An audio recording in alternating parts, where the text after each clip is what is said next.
Добрый день, уважаемые зрители, любители футбола. Добро пожаловать на стадион Туймада, где сегодня в рамках 16-го тура Дальневосточной юношеской футбольной лиги первенства Дальневосточного федерального округа по футболу среди юношей 2006 года рождения состоится игра между командами «Локомотив» города Уссурийск. Доброго времени суток, дорогие телезрители, любители спорта, в частности футбола. Специально для вас мы начинаем прямую трансляцию матча 16-го тура Дальневосточной юношеской футбольной лиги. Сегодня в рамках данной встречи «Арктика» у себя дома в Якутске на стадионе Туймада имени Николая Николаевича Тарского принимает «Локомотив» из Уссурийска. Как мы видим, команды уже вышли на поле, и у нас все готово для начала данной встречи. Рукопожатие капитанов и судей. Ну и, конечно, сразу отметим, что у нас «Арктика» играет в своих традиционных домашних синих цветах. И, соответственно, «Локомотив» у нас играет в красно-зеленой форме. Ну что ж, и в начале встречи давайте перейдем к составам играющих команд и начнем, как полагается, с гостей. Итак, «Локомотив» Уссурийск. На воротах Захар Ковригин, номер 33. Третий Алексей Иваненко. Пятый Александр Бородин. Шестой Сергей Вешемирский. Седьмой Максим Белый. Восьмой Иван Катрушев. Десятый Никита Попов. 11-й Илья Морозов. 17-й Ярослав Прихожденко. 19-й Тихон Евсегнеев и 21 номер капитан команды Данил Суровегин. На скамейке запасных у «Локомотива» Данил Евсегнеев, Андрей Придиус, Иван Мись, Алексей Ким, Глеб Корнеев, Егор Зеленский и Александр Кузнецов. Вот эти молодые люди по ходу встречи могут усилить игру «Локомотива». Ну а рулевым этой команды является Андрей Киселев. Итак,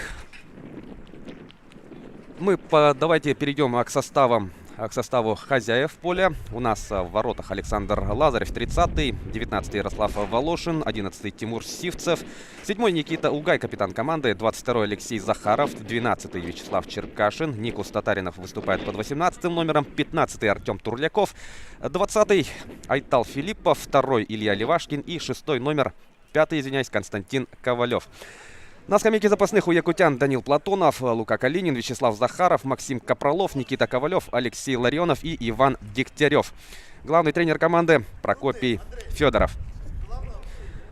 Ну и представим судей. Судьи кто, как говорится, да? Главный судья Владислав Филатов, он представляет Иркутск. Ему помогают линейный Никита Зубарев и Захар Дегтярев, резервный судья Тимур Тимофеев. Все вот последние трое судей, они представляют Республику Саха-Якутия. Ну что ж, представил вам составы играющих команд, представил судей, представлюсь теперь и я сам. А для вас у микрофона работает Власий Сергеев. Все готово для начала встречи, и в скором времени прозвучит стартовый свисток. И даст его Владислав Филатов, который только что был на ваших телеэкранах. Если говорить о турнирной ситуации, да, у нас «Арктика» все еще идет на 9-й позиции. В активе команды 8 очков. После 15 игр на счету «Арктики» 2 победы, которые были одержаны над «Белогорцем», 2 ничьи и 11 поражений. Безвыигрышная серия продолжается у «Арктики». В последних 3 встречах, в последней встрече была ничья у «Арктики» на выезде с «Вулканом» в Петропавловске-Камчатском. Встреча завершилась со счетом... Нет же, ошибаюсь, да. Разгромное поражение было от «Ксшор» во Владивостоке 0-4. Ну, а что касается «Локомотива», да, «Локомотив» идет на 6-й позиции, имея 18 очков. Ну что ж, звучит стартовый свисток, и игра началась. Давайте наблюдать за тем, как будут у нас развиваться события. «Локомотив», как я уже сказал, да, идет на 6-й позиции. 5 побед в активе футболистов из Уссурийска при 3 ничьих и 7 поражениях. Вот как раз таки Локомотив-то сыграл в прошедшем 15-м туре в ничью с Вулканом.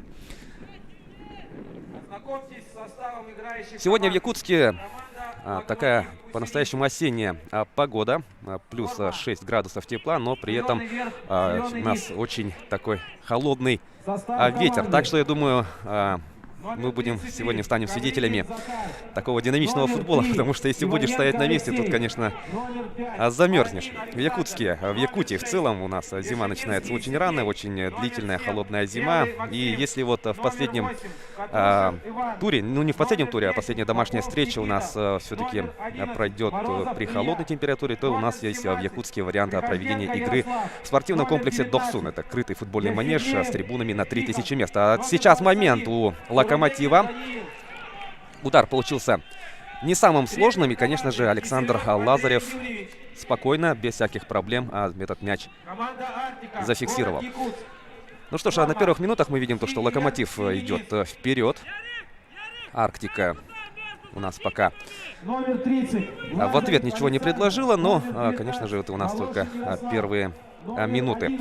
Серьезная потеря в составе якутян. В этой игре отсутствует Арсен Лыткин, главный бомбардир якутян, на счету которого 5 мячей. Вот по предварительной информации у Лыткина некие проблемы со здоровьем, приболел молодой человек. И сегодня, как я понял, вот задачу центр-форварда, роль центр-форварда будет выполнять Артем Турляков, который вот будет вытянут, будет играть впереди один. Всегда такая расстановка у Арктики.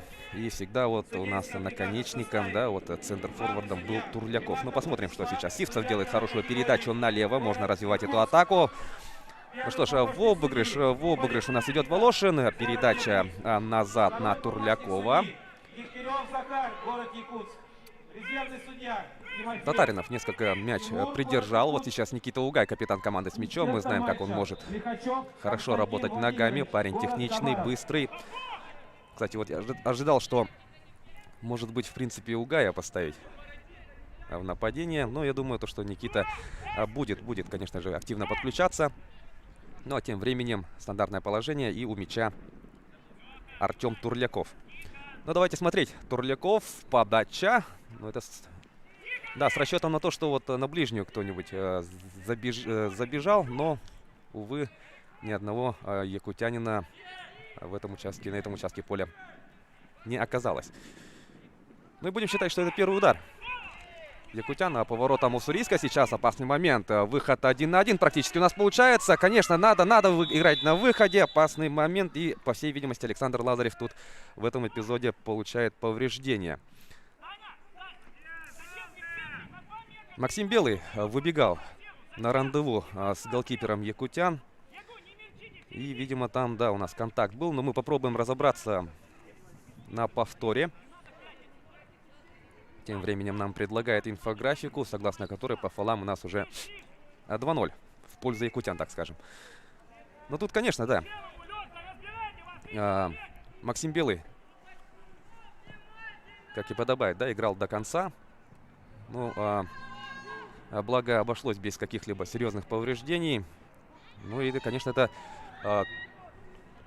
тревожный звоночек. Передача-то вот прям с центра поля. И как же так вот Белый выбежал-то? Очень спокойно. Проспали центральные защитники якутян. Якутяне проспали, ну а гости простили. Ну что ж, обменялись команды вот такими опасными моментами. Перехват. И сразу мяч отправляется по правому флангу якутян. Но тут Илья Левашкин, казалось бы, успел к мячу, но, увы, аут в пользу команды из Уссурийска. В первом круге команды сыграли, если мне память не изменяет, кажется, это был июль месяц. Тогда в Уссурийске Локомотив одержал победу, отправив 3 безответных мяча в ворота якутян. Ну и сегодня посмотрим, чем завершится вот очередное противостояние, но уже на стадионе Туймада. Передача на правый фланг. Тут Тихон Евстигнеев. Что, в обыгрыш пойдет? Хорошо, Левашкин сыграл в отборе. Мяч доходит до штрафной. Тут у нас Никита Попов. Кстати, лучший бомбардир Локомотива. 6 результативных ударов у десятки гостей. Конечно, с этим молодым человеком нужно будет играть очень и очень внимательно. В принципе, Локомотив, знаете, такая команда, где нет ярко выраженного такого бомбардира, который опережает всех. Но тут, например, если смотреть на статистику, вот у Никиты Попова 6 мячей, у Максима Белого 5 точных ударов. Ну и мы видим, как распределяются, да, точные удары в этой команде. Чего не скажешь об Арктике. Арктика, в принципе, мало забивает в этом сезоне. И, как я уже говорил, да, только 2 победы у якутян. И 2 победы они были одержаны над Белогорцем, который у нас идет на последней строке турнирной таблицы. Но вот сейчас может что-нибудь придумать получится, но мяч уходит от Тимура Сивцева. Солнышко выглядывает. Но я думаю, это ненадолго. Юношеская футбольная лига. Состязание для футболистов не старше 16 лет. И, как мы отмечали в предыдущих трансляциях, да, вот есть выпускники у Якутской школы футбола, вот, которые хорошо выступали на первенстве ЮФЛ до 18 лет. В частности, я говорю, конечно же, про Артема Соколова, который у нас выступал за команду Чертанова. Стал он чемпионом в составе московской команды. Хорошая передача сейчас, конечно же, должен Лазарев выходить, что он, собственно, и делает. Отвел угрозу. Ну вот и если говорить о Соколове, да, Артем Соколов, выступая вот за Чертанова, стал победителем турнира и также был признан по итогам сезона лучшим игроком турнира, что, конечно же, многого стоит, согласитесь, дорогие друзья. Ну и Артемка Соколов, вот успешно проявив себя вот в юношеской команде Чертанова, был приглашен в основную команду и выступал он в ФНЛ. Ну а затем вот минувшим летом он подписал, ну, первый такой большой, да, серьезный контракт в своей карьере. И он был подписан подмосковными Химками. И вчера как раз вот в рамках, так, у нас 8-й тур же вроде был, 8-го тура российской премьер-лиги смог отличиться результативным действием. Голевую передачу на Дениса Глушакова оформил якутянин. Также он в конце встречи заработал и пенальти. Так что можно говорить о том, что 2 мяча, да, преподнес своему звездному сокоманднику. Ну и отмечу, что это первые результативные действия якутянина. Сыграл он 6 игр, да, 6 игр в 8 турах. Ну и давали ему вот по тайму, да. Ну вот вчера первый такой полный матч. Ну ладно, вернемся мы еще к Артему. Сейчас давайте смотреть за атакой Арктики. На, конечно же, Сивцева адресовалась данная передача. Черкашин вводит мяч в игру. Никита Угай жестко его встречает, и нарушение правил, как я понимаю. Не согласен. Суровегин Данил, капитан команды. Не согласен с решением Владислава Филатова. Но судье виднее. Итак, стандартное положение. Артем Турляков. У него 2 точных удара в этом сезоне. И один, я помню, прям гол-красавец. С дальней дистанции пробивал тогда Турляков. Вот сейчас на добивании, конечно же, при всем желании Ярослав Волошин никак не успевал к этому мячу. Турляков в этом сезоне отличился вот прям таким зрелищным ударом.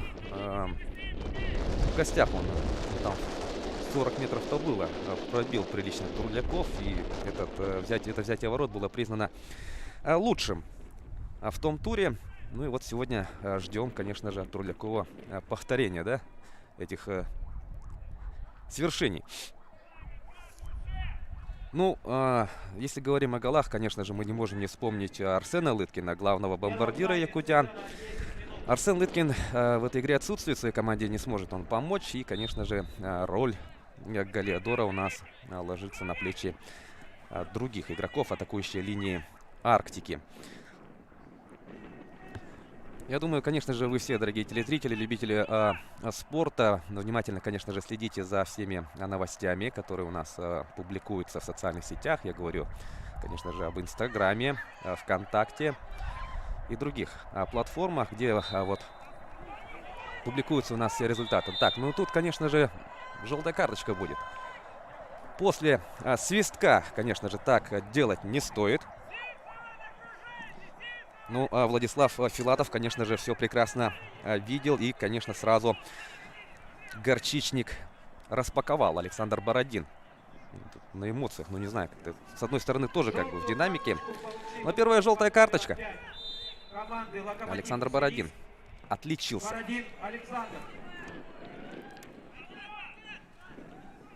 Мяч у якутян.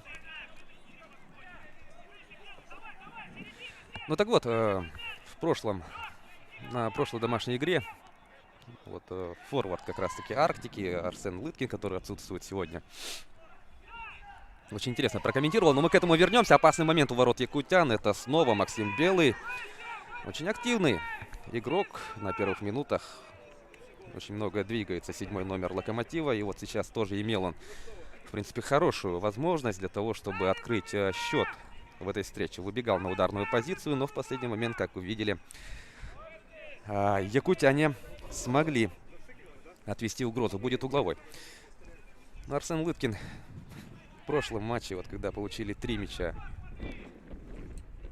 так, от Благовещенска, если мне память не изменяет, прокомментировал это следующим образом. Шляпы получили. Так, опасный момент.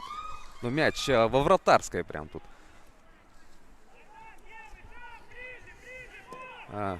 Отскакивал от якутян к гостям. И в итоге сейчас Арктика попробует организовать ответную атаку. Смотрим. Сивцев налево смещается в эту зону. Тут на скоростях, конечно же, поборются ребята. Хорошую стартовую скорость показал Сивцев. Мяч для своей команды он сохранил. И сейчас Арктика будет стараться организовывать вторую волну этой атаки. Очередное нарушение правил.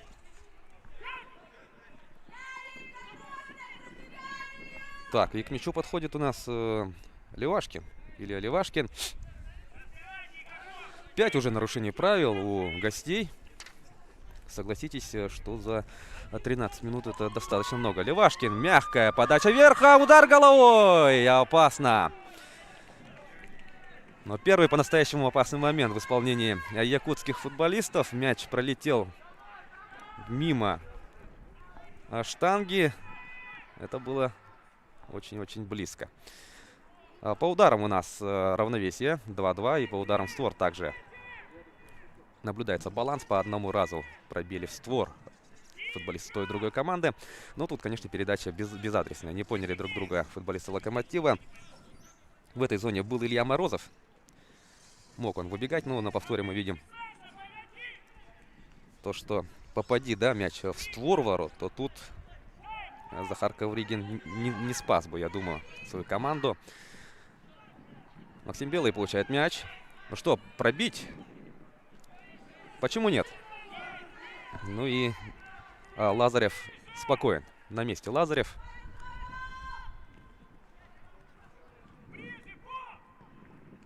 Когда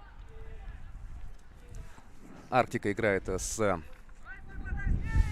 такими мобильными командами, да, которые хорошо держат мяч, которые хорошо двигаются, у Арктики возникают проблемы с выходами в своей зоны. Так, ну тут у нас повреждение получает Черкашин, он на газоне. И Филатов игру остановил. Ну, Локомотив все чаще и чаще, да, вот прижимает якутян к своим воротам. Подача вперед. Сколько раз уже подскользнулся, да, скользит Тимур Сивцев. Что-то, видимо, с подбором бутс сегодня у него не пошло. Второй эпизод, когда у него вот нога проскальзывает, да, по искусственному покрытию стадиона Туймада. Илья Левашкин будет вводить мяч в игру. Но если говорить об этой арене, да, стадион Туймада имени Николая Николаевича Тарского носит имя вот основоположника физкультурного движения в республике. Ну, это, пожалуй, главная арена республики Саха-Якутия, главная спортивная арена, стадион «Красавец» с трибунами на 12 тысяч мест. Все самые значимые соревнования проводятся на этом стадионе. Якутия вообще любит и умеет проводить масштабные соревнования. Конечно же, тут, если мы говорим о детях не старше 16 лет, это еще и, конечно же, международные спортивные игры «Дети Азии», которые уже давно вышли за пределы республики. В этих соревнованиях принимают участие. Ну, сколько бывает? Ну, порядка 20 с чем-то зарубежных стран, и столько же субъектов Российской Федерации приезжает в Якутск. Каждые 4 года, как и Олимпиада, да, проводятся данные комплексные соревнования. Ну и там по футболу тоже соревнования, конечно же, проводятся.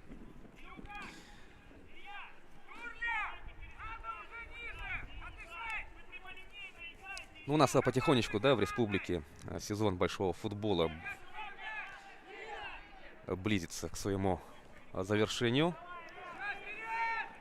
Вот, как я знаю, одна еще домашняя игра у Арктики осталась. Так, тут опасный момент, и белый хорошо сразу отпасовывает на своего сокомандника, на Илью Морозова. В принципе-то задумано было здорово, но якутяне оказались внимательными в этом эпизоде. Ну и вот, две домашние встречи Арктики. Также у нас в скором времени, в этом месяце, на этом же стадионе пройдет чемпионат республики по большому футболу. Ну и затем перейдем на паркет. Снова белый хорошо делает передачу и гол. Счет открывают гости. Хорошая атака, позиционная атака. И, как я понимаю, счет открывает у нас Илья Морозов с передачи Максима Белого. Ну что ж, вот уже два эпизода, да, когда Максим Белый получает мяч и, казалось бы, вот будет бить.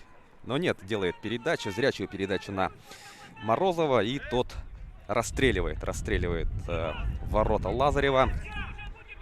С такой позиции, конечно, я думаю, промахнуться было сложнее. И таким образом Илья Морозов открывает счет. Кстати, Илья является лучшим ассистентом в своей команде. 4 результативные передачи на его счету. Не знаю, правда, сколько у него точных ударов.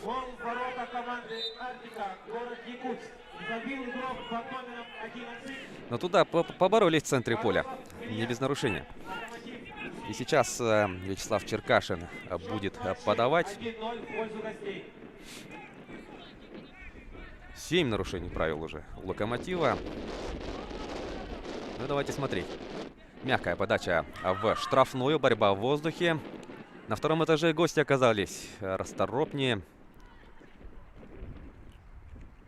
Кстати, вот если смотреть, да, вот по телевизионной картинке даже, вот я бы не сказал, что какое-то вот преимущество, да, вот в плане физики есть у гостей. В принципе, примерно одинакового роста и комплекции сейчас футболисты играют на стадионе Туймада. Вот сейчас нужно, конечно же, цепляться, бороться за этот мяч. Слева Стивцев совсем один забегал. Но зацепиться за игровой снаряд в этом эпизоде не получилось.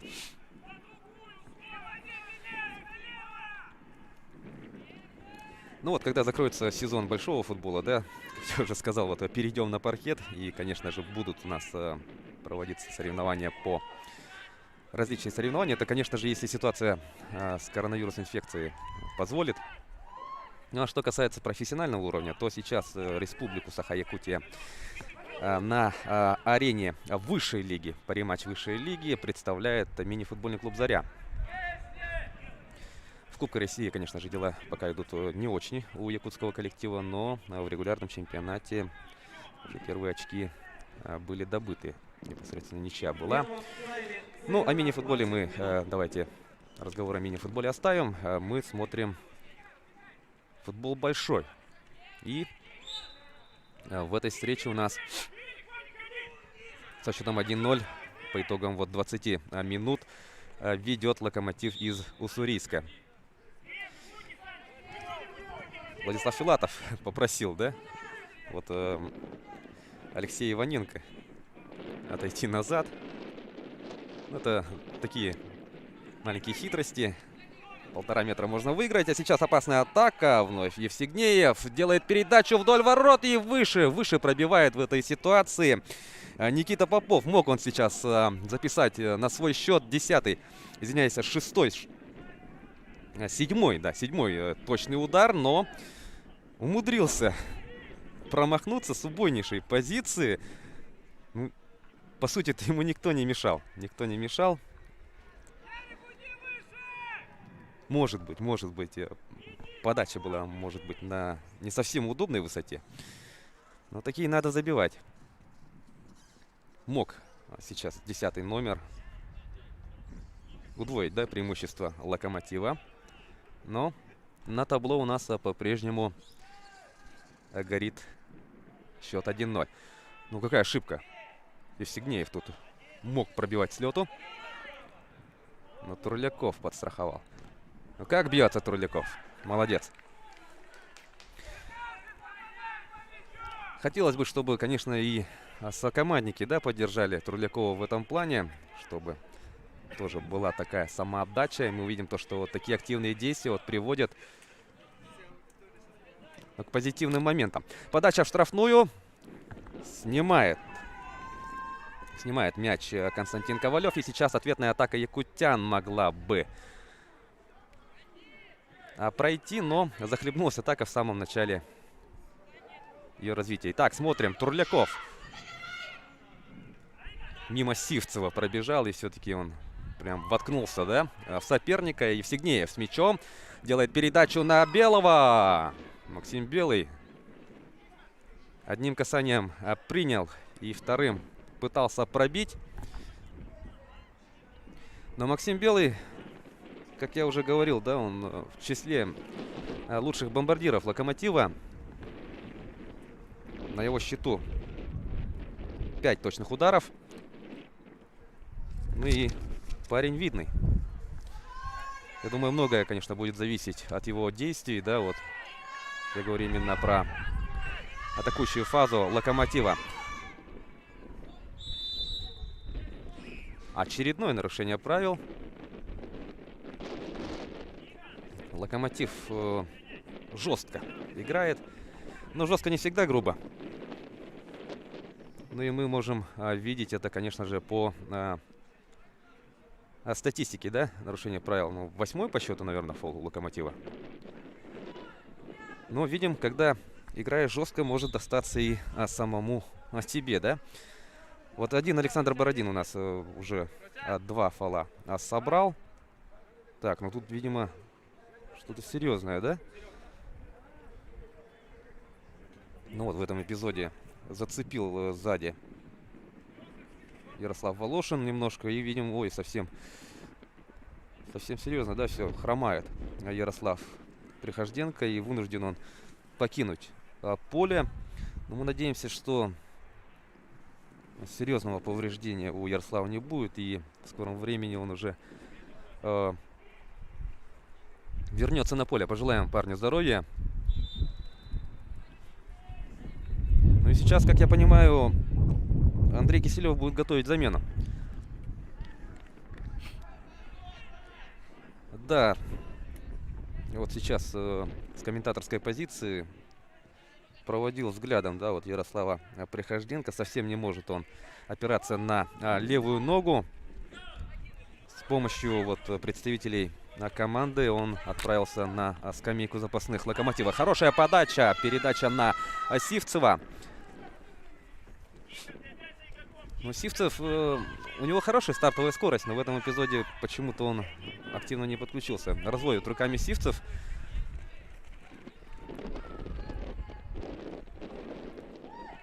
Мяч остается у хозяев поля. Так, и вместо травмированного Ярослава Прихожденко сейчас в игру готовится вступить Алексей Ким. Но он вступит в игру только с позволения Владислава Филатова, главного арбитра. Но сейчас Филатову, конечно же, его коллеги дадут сигнал, да? Просигнализируют о том, что замена готова. Я вижу то, что табличка уже у резервного арбитра. Ну а тем временем якутяне атакуют. Никита Угай сейчас должен разгоняться и делать передачу в штрафную. Сивцев был в центре штрафной, но как-то не в темп была подача. Ну или Сивцев иначе двигался, как хотите. Ну что, в последние минуты якутяне активизировались. Ух, здорово. Здорово в этом эпизоде. Морозов себя проявил. Пошел в обыгрыш 1 в 1. Сделал передачу направо. Но как-то не получилось, да? У гостей в этом эпизоде. Ну и Алексей Ким выходит на поле. Вместо травмированного Ярослава Приходенко. Мы еще раз пожелаем Ярославу здоровья и скорейшего выздоровления, восстановления. Локомотив. Город Уссурийск. Произошла замена. Место игрока под номером 17. Много вот такой борьбы, да, у нас сегодня. Когда Приходенко Ярослав. мяч, как в пинболе, скачет от одного игрока к другому игроку.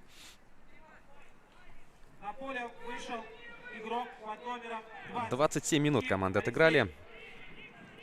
Ну и Александр Лазарев с ближним играет. У нас вообще у Арктики вратари предпочитают, да, либо передавать право введения мяча полевому игроку, либо же вот играть с ближним, как в данном эпизоде. Ну вот и свеженький Ким. Мы видим, что по телосложению, да, Ким очень маленький относительно других игроков. Я думаю, даже возрастом, да, Алексей Ким. Есть возможность, кстати, проверить. Да. 2007 года рождения. Алексей Ким. Такой маленький, юркий, как я подозреваю, да, очень мобильный, наверное, игрок. Но посмотрим. Сейчас на свежих ногах, я думаю, он Андрею Киселеву, главному тренеру, что-нибудь да предложит в плане усиления игры. Ну а пока Локомотив старается выйти из своей половины поля. Но Арктика пыталась встретить высоко, но, увы, с прессингом пока что дела идут не лучшим образом. Безвыигрышная серия продолжается у обеих команд. Ну, как я уже говорил, да, у Арктики в последних 3 встречах 3 поражения. У Локомотива вот ничья в последнем туре, домашняя с Вулканом из Петропавловска-Камчатского, и также 2 поражения. Обеим командам очень нужны очки. И, конечно, сегодня у нас будет борьба идти до самой последней секунды данной встречи. Ну, Арктика, вот интересно, да, наверное, вот было бы узнать на протяжении вот скольких матчей, да, вот располагается на предпоследней строке турнирной таблицы. Прям плотно засели на 9-й позиции якутяне. И, конечно же, я думаю, Прокопий Федоров и его подопечные прям горят желанием, да, вот подняться на 8-ю позицию. Но для этого надо побеждать и начинать с этой встречи. Максим Белый на левом фланге. Ищет взглядом своих сокомандников. Хорошая подача. И смотрите, какое интересное решение, да, принимает футболист Локомотива. Это...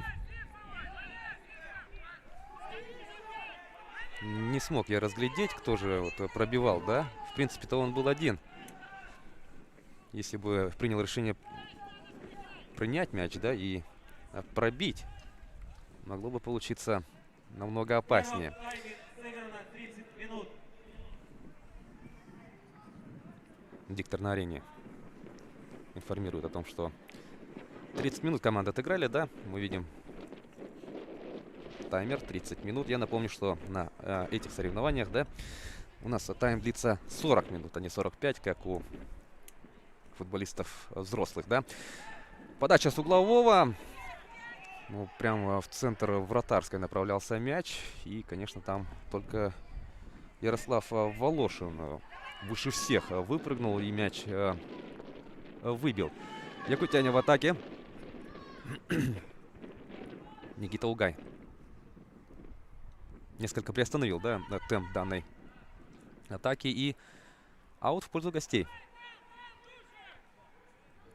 Аут в пользу гостей. Ну, как я вижу, Арктика начала вот как-то смелее, да, идти вперед. Большими силами.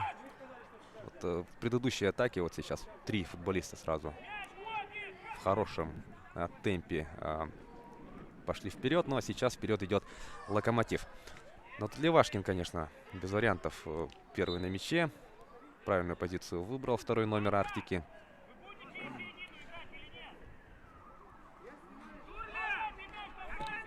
И в очередной раз у нас свисток звучит. Ну, сегодня у Владислава Филатова, конечно, работа есть, да, это в плане того, что вот есть у нас стыки, есть борьба.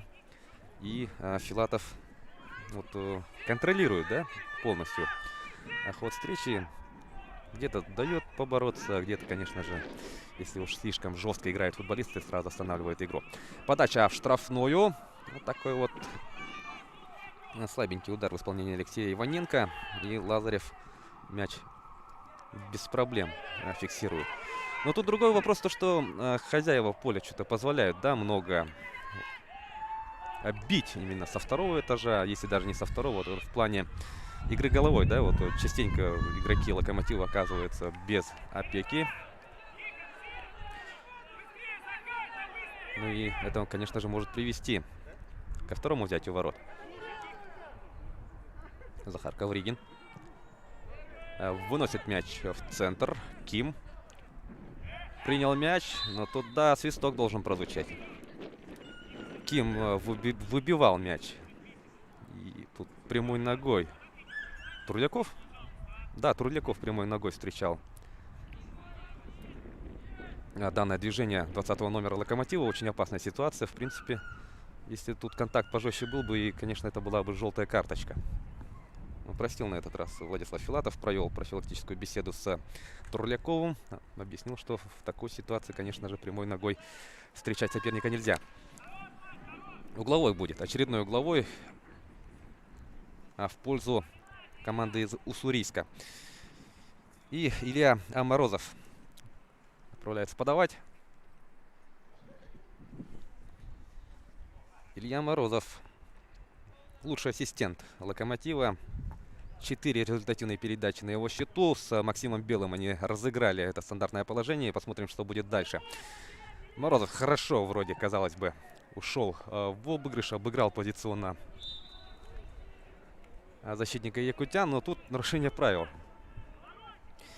Категорически не согласен с данным решением Алексей Захаров. Разводит он активно руками, знаете, вот что-то вот из чемпионата Италии.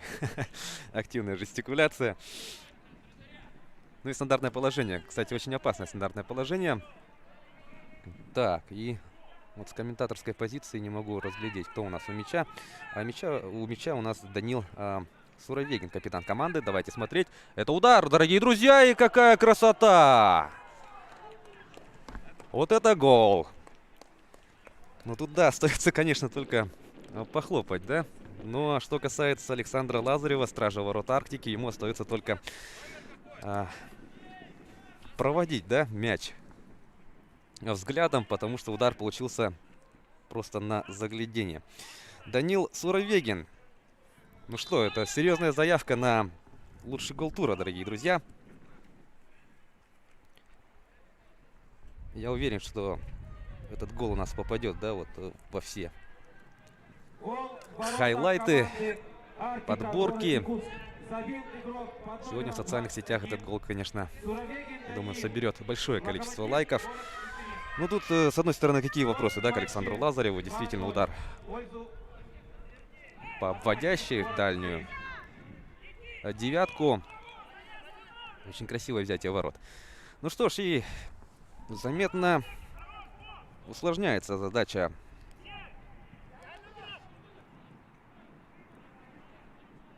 Арктики. Ну и почти считай, что это был гол, в принципе-то, в раздевалку, да? Я напомню, что в ЮФЛ до 16 лет у нас таймы длятся по 40 минут. Ну, тут, конечно, задача максимум теперь сократить отставание у якутян-то. Ну а Локомотив, конечно же, будет играть на удержание этого счета. Комфортное преимущество. Вот свеженький Ким на свежих ногах передачу хорошо делал на Морозова. Извиняюсь, на Попова. Положение вне игры. В офсайд у нас забежал Ярослав Волошин. Ну и посмотрите, вот концовку первого тайма, да, в атаке проводит команда, которая ведет в 2 мяча. А тут тоже положение вне игры. Да, Никита Зубарев поднимает флажок, сигнализируя о том, что Тихон Евсигнеев в этом эпизоде был в положении вне игры. По офсайдам 2 офсайда у хозяев поля и 1 офсайд у Локомотива. Борьба в центре поля, по итогам которой вновь мячом завладевает в гости. Хорошо развернулся Максим Белый. Пробить может. Да, есть удар. И тут, конечно, на добивании можно было сыграть. Но Константин Ковалев мяч выбил своевременно.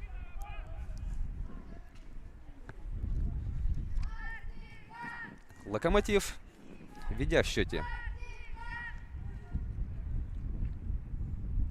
активно очень атакуют.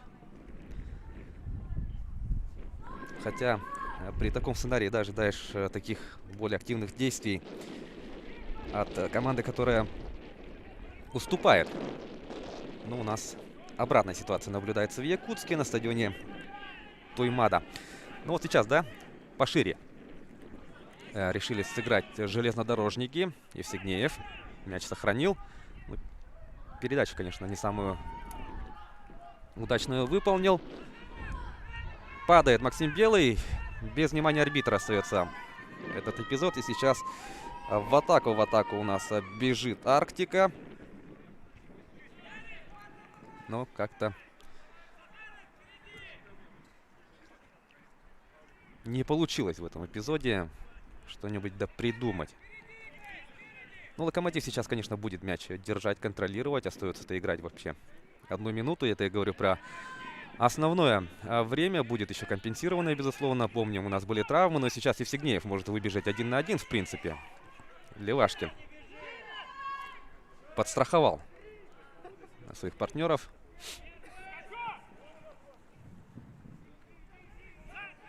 Но сейчас, конечно, да, напрягать надо. Ярослав Волошин до конца бежит вперед. И сейчас Арктика мячом завладела. Турляков. Сивцев ищет варианты продолжения этой атаки. Ну, тут Турляков как-то забежал и в офсайде стоял все это время. Конечно, у Сивцева не было возможности, да, делать передачу на 15-го номера. Левашкин, ну что, бить пробуют? Интересно. Но больше похоже на удар, согласитесь, нежели на подачу. Ну вот последнюю минуту, да, хорошо Арктика себя проявляет. Почему бы не начать, да, играть в таком темпе раньше, а не на последней минуте? А что касается времени, у нас Владислав Филатов добавляет 1 минуту. Так что на протяжении еще 60 секунд Арктика будет пытаться сократить отставание в счете. пожалуй, максимум, да, что можно придумать за 1 минуту. Но это еще надо придумать, это надо сделать. Сивцев тут поборолся за мяч. Помогал ему Черкашин, но в итоге мяч переходит к Локомотиву. 2-0. 2-0. Так, ну тут Владислав Филатов, главный арбитр встречи, просит футболиста Локомотива все-таки ввести мяч с той позиции, где он покинул предел игрового поля. Левашкин будет вносить. Можно, в принципе, сейчас попробовать убежать в контратаку. Угай делает передачу на сокомандника. Стеночку он хотел сыграть с Ярославом Волошиным, но не поняли друг друга. Ну что ж, 2-0. С таким счетом у нас завершается первый тайм. Результативными ударами, я напомню, отметились Илья Морозов, который открыл счет. Ну а счет у нас удвоил Данил Суровегин с прекрасного удара со штрафного. Я думаю, вы это, конечно же, увидите на повторе. Ну что ж, отправляется футболист отдыхать, и отдохнем и мы с вами. Увидимся во втором тайме.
Солидол, да? Солидол, как он называется?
Ну что, друзья, всем добрый день. Мы ведем прямую трансляцию со стадиона «Локомотив» в Уссурийске, где уже через пару минут начнется матч 15-го тура между командами Краевой комплексной детской юношеской спортивной школы города Владивостока и Республиканской специализированной спортивной школы по футболу город Якутск.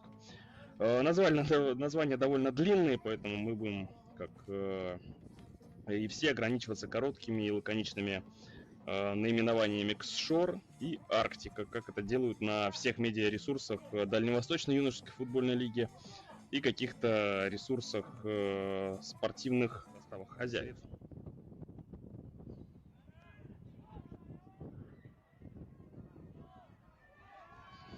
Ксшор атакует уже в штрафной площади, удар по воротам, и здорово спасает вратарь сейчас свою команду, и на добивании также прекрасно действует. Слушайте, ну, здорово. Как раз таки до состава Арктики добрались, и есть повод отметить первого номера Ивана Дегтярева. И, конечно, можно здорово сыграть и пробить по воротам. А зацепится кто-то здесь или нет, то все-таки досмотрим до конца эту атаку, и снова там прекрасно действует голкипер.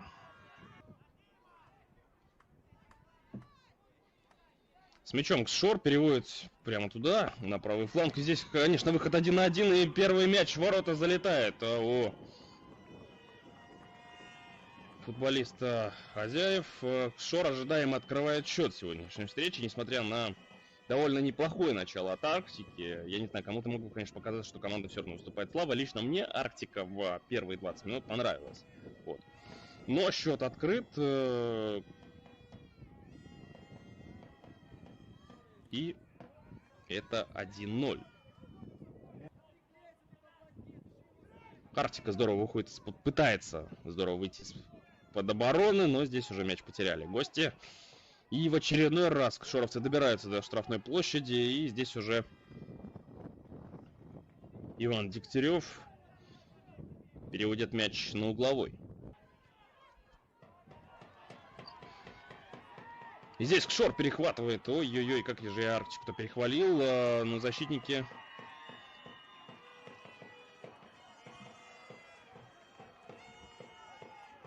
Защитники не помогли своей команде, но, насколько я понимаю, судья прощает сейчас Арктику, и там положение вне игры было.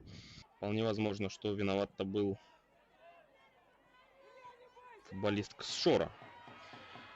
И снова пытаются опасный момент создать выходом 1 на 1. Как здорово получаются атаки. Стоило просто развернуть этот мяч и дальше уйти в атаку. Но это всего лишь на взгляд комментатора. Вот здесь уже нападающий Арктики будет пробовать цепляться, и вроде цепляется 11-й номер. Сейчас под удар дело может дойти. 8-й номер пробивает и здорово спасает сейчас, насколько позволяет увидеть трансляция. Вратарь хорошо сыграл в этом эпизоде. Сейчас посмотрим. Ну вот и до удара у Арктики дело дошло, до довольно неплохого удара. И стоит отметить, конечно, старание нападающего. Александр Казаков отличился в этом эпизоде. Что касается того, кто пробивал, здесь должное стоит отдать Максиму Капралу, который вышел на замену. Ну что это, гол будет? Нет, не будет мяча. Заговорились мы с вами, друзья, и не заметили, что вот это, наверное, пока что самый опасный угловой у Арктики, те, которые был. Сразу несколько моментов было, когда из ленточки вратарь мяч выносил, полевой игрок выносил мяч головой, и сейчас вот этот эпизод, когда почти мяч в ворота зашел.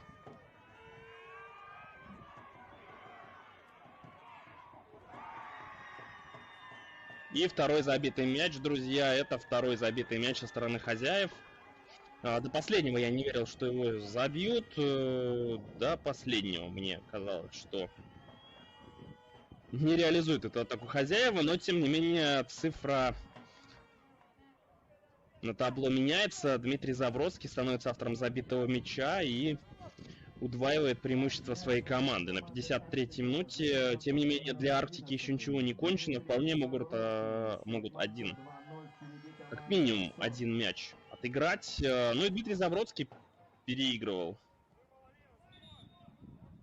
Дмитрий Завродский реализовал эту атаку, в то время как Иван Дегтярев героически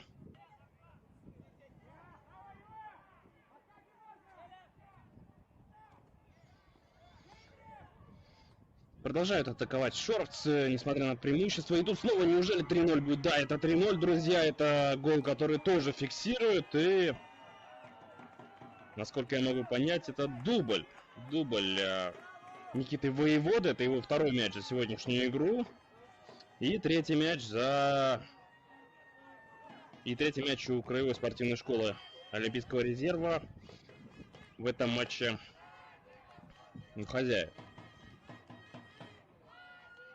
Посыпалась Арктика, хотя, честно скажу, очень симпатичная мне эта команда была, здорово смотрелась и огрызалась контратаками, но вот видите, контратаку Ксора по левому флангу может начаться, но нет, мяч все-таки направо переводит, это просто трансляция сейчас не позволяет до конца хорошо увидеть удар по воротам, и мяч забивает в итоге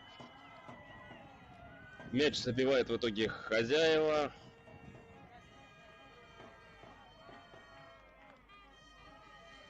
И это четвертый забитый мяч. Прорывает хозяев во второй половине поля. Интересно пообщаться с тренерским штабом было бы после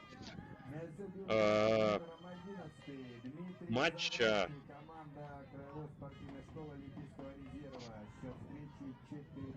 Ну и как нам подсказывают сейчас наши коллеги, сейвом. Напоминаем, что вратарь здорово прыгнул в правый угол и спас свою команду от возможного мяча. Ну и здесь, вот как только заговорили про вратарей, сразу Александр Лазарев про себя напомнил. По фолам видим общую статистику, что почти одинаковое количество фолов у двух команд. 10 у Ксшора и 8 у Арктики. Причем после продолжительной травмы. Несколько месяцев Александр отсутствовал, но в той игре вышел и забил. Отмечали, разумеется, его на всех медиа рубежах, как французских, так и российских, разумеется. Ну, тут самый яркий, наверное, пример того, что можно и сразу выйти на замену и помочь своей команде. Друзья, подошел к концу матч между Шором и... Друзья, меня зовут Сергей Токарев, мне было очень приятно комментировать для вас этот матч. Мы обязательно еще с вами увидимся на матчах Дальневосточной юношеской футбольной лиги.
Дорогие друзья, мы продолжаем прямую трансляцию из Якутска.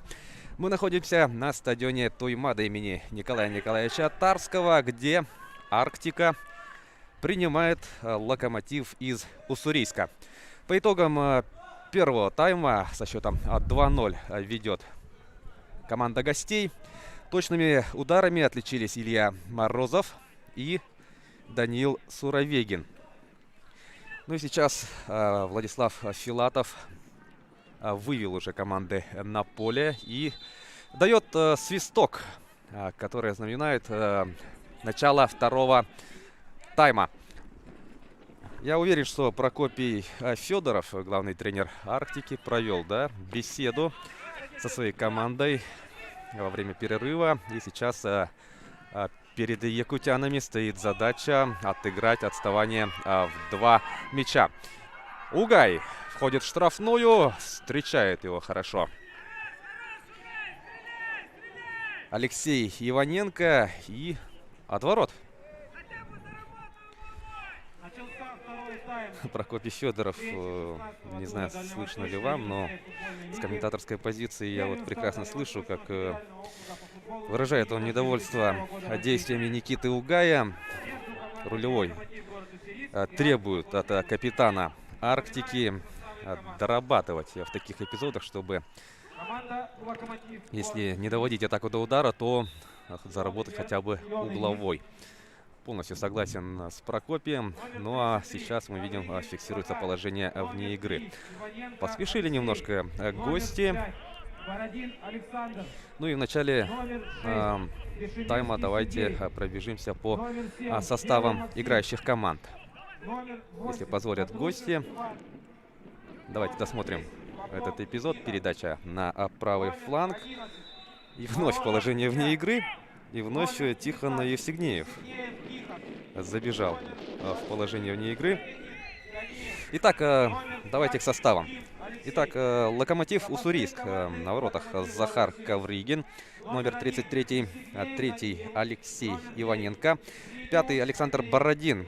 6 Сергей Вешемирский. 7 Максим Белый. 8 Иван Катрушев. 10 Никита Попов. 11 Илья Морозов. 17 Ярослав Прихожденко. Он выбыл из игры, как вы помните. В первом тайме получил он повреждение. Вместо него на поле появился Алексей Ким по 20 номерам. И 19 номер Тихон Евстигнеев. И 21 Даниил Суровегин. Автор гола красавца со штрафного. И капитан команды. Главный тренер Локомотива из Уссурийска Андрей Киселев. Ну а что касается команды хозяев поля, то страж ворот под 30 номером Александр Лазарев, 19 Ярослав Волошин, 11 Тимур Сивцев, 7 капитан команды Никита Угай, 22 Алексей Захаров, 12 Вячеслав Черкашин, 18 Никус Татаринов, 15 Артем Турляков, 20 Айтал Филиппов, 2 Илья Левашкин и 5 номер Константин Ковалев, главный тренер команды Прокопий Федоров. Ну, замен, как я понимаю, замен не было в составе Арктики. В принципе, тем же стартовым составом продолжает играть Прокопий Федоров. Ну, а в этом эпизоде у нас не прав Константин Ковалев. Очень жестко стелился в подкат. И, ну что, вторая травма будет в составе Локомотива. Это против Ильи Морозова жестко сыграл 5 номер якутян. Ну, видимо, все в порядке, что, конечно же, радует. Не хотелось бы, чтобы были... Прям была череда, травм. Ну, в принципе, обычный игровой эпизод, нарушение правил и стандартное положение. Давайте смотреть. Это удар в ближний метил Максим Белый. Все-таки мяч коснулся одного из игроков Арктики. И будет очередной угловой удар в исполнении футболистов Локомотива. Локомотив сейчас, перед этим матчем шел на 6-й позиции, имея в активе 18 очков. Что касается Арктики, то якутяне располагаются на предпоследней 9-й позиции. Давайте смотреть. Выбивает мяч Ковалев Константин. Второй помощник судьи Дегтярев Захар. Но я напомню, что точными ударами, да, в первом тайме у нас отличились Илья Морозов. Инспектор матча. Он открыл счет. Ну и, конечно же, гол красавец со штрафного у нас забил Данил Суровегин, капитан команды на правах лидера. Решился исполнить штрафной и не прогадал. Безупречный удар в дальнюю девятку. Застал врасплох Александра Лазарева, стража ворот якутян, которому, ну, я думаю, вопросов никаких быть не может. Именно по второму голу. А у нас тут видим Ярослав Волошин нарушал правила. В атаке Локомотив. Хорошая подача, передача в штрафную. До удара дело доходит, но несколько срезался мяч со стопы. С ноги. И по нарушению мы видим уже начинают, да, набирать футболисты фолы. По ударам в створ. 6 ударов в створ у Локомотива против 2 у Арктики. Ну, действительно, Локомотив атакует чаще, что мы можем видеть сейчас. Вот передача сейчас опасная вдоль штрафной делалась. Дальний удар. И на этом атака завершается. Ну вот в первой фазе, да, вот прошедшей атаки, там, конечно, пройди мяч до адресата, там аж 2 игрока Локомотива забежали в штрафную якутян. И сейчас, конечно же, вот разводит, да, руками Константин Ковалев. Ну, в последнего, конечно, водиться внутри штрафной не самое лучшее решение.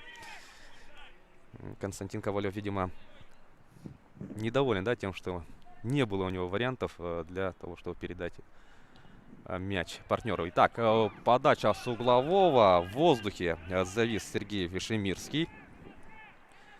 Но, видимо, не от его головы мяч покинул пределы поля.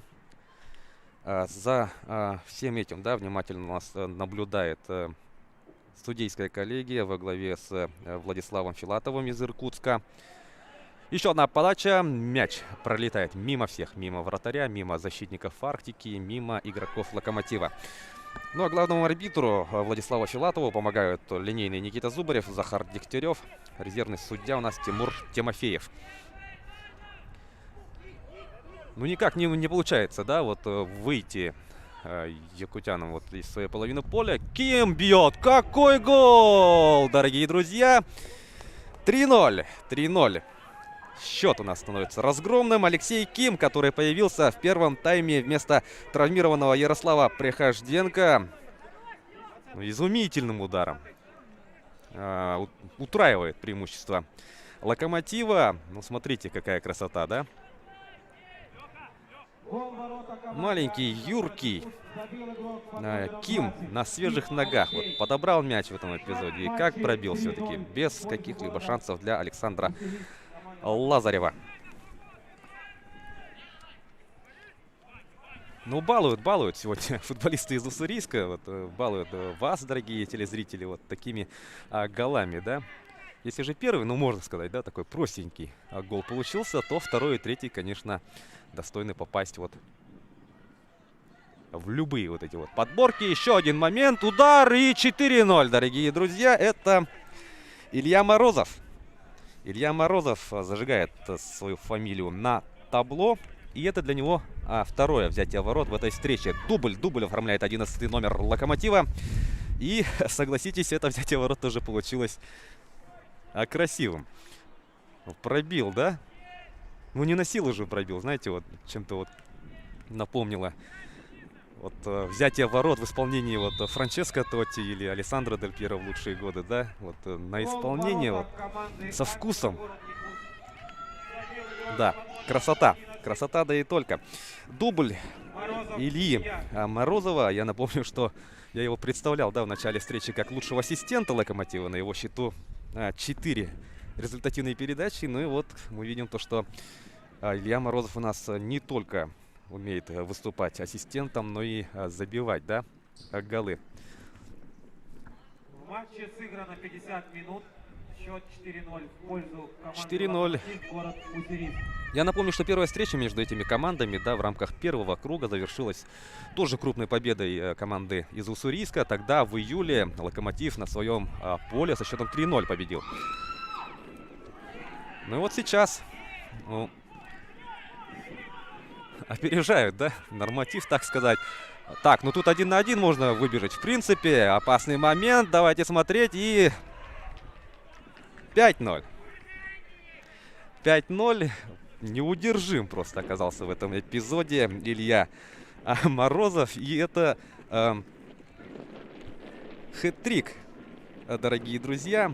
Разобрался, конечно, как, да. Константин Ковалев при всем своем желании тут не мог, да, ничего сделать. Безупречно, конечно. Команда «Локомотив», город Уссурийск. Ну что ж, неприличный счет у нас уже. Получается, каждые 10 минут забивает команда из Уссурийска. Да. Как на это отреагирует-то Арктика? Вот, казалось бы, да, вот сейчас якутяне выйдут и во втором тайме как-то начнут, да, с первых минут как-то напрягать соперника, больше двигаться, вот, создавать какие-то такие условия, да, для того, чтобы сократить отставание в счете. Но, увы, мы видим совсем обратную картину. Локомотив выходит на второй тайм и проводит просто вот ядерную 10-минутку и вот доводит счет до неприличного. 5-0. Серьезнейшее преимущество.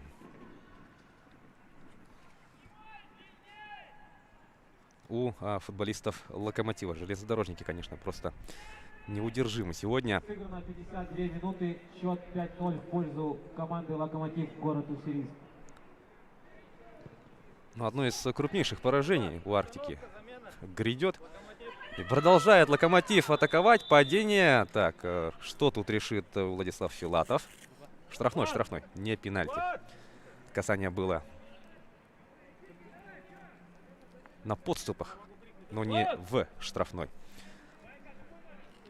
Ну и против Суровегина были нарушены правила. Мы помним, что Данил может, да, вот пробить.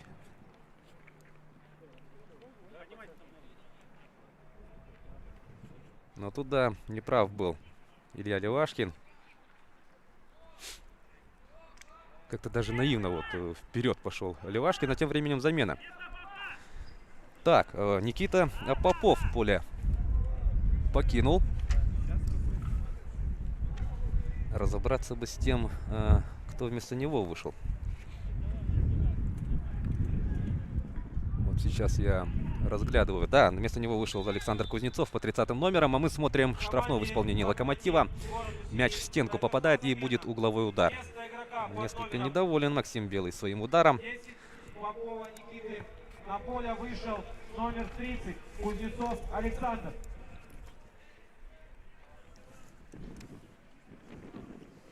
Игловой, очередной угловой в исполнении железнодорожников мы сейчас увидим.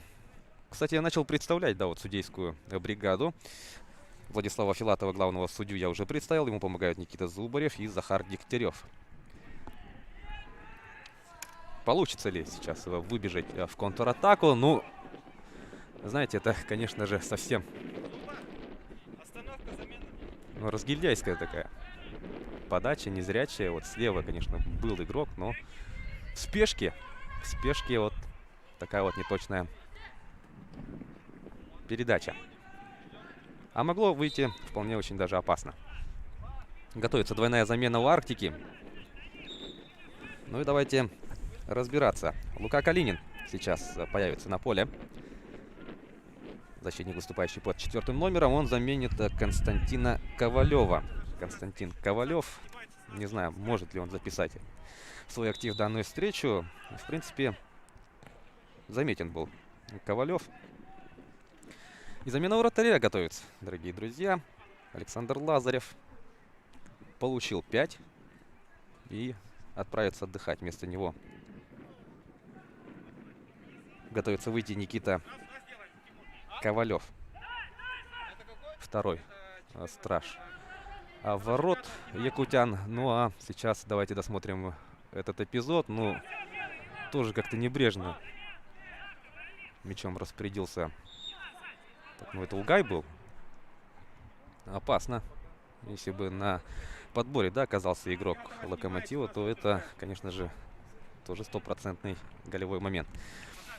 Никита Ковалев вышел на поле. Занимает он позицию в воротах. Также замена будет в составе Локомотива. Но Владислав Филатов допустит эту замену позже. Угловой будет у ворот якутян. И Владислав Филатов разрешает провести замену. Так, поле покидает нас Александр Бородин.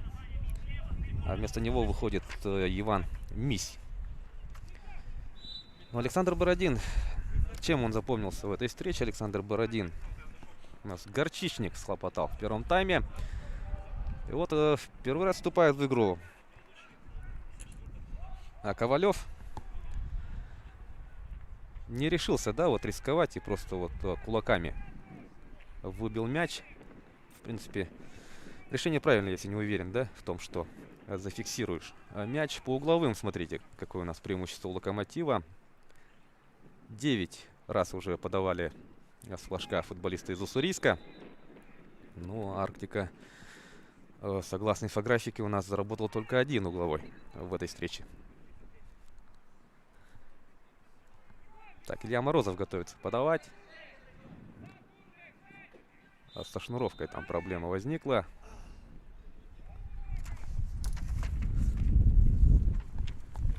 Подача. Погоди.